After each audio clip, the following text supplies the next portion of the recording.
Kilala mo ba ang haring naging hayop ayon sa Biblia?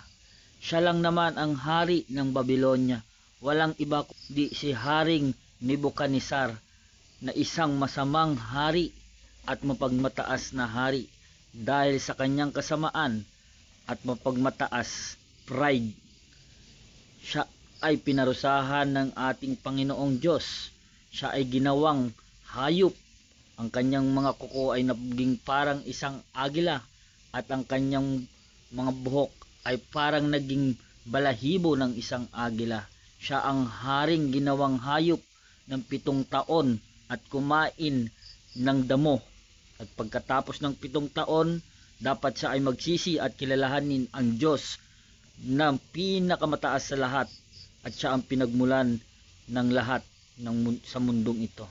At doon ay manunumbalik siya sa kanyang anyo.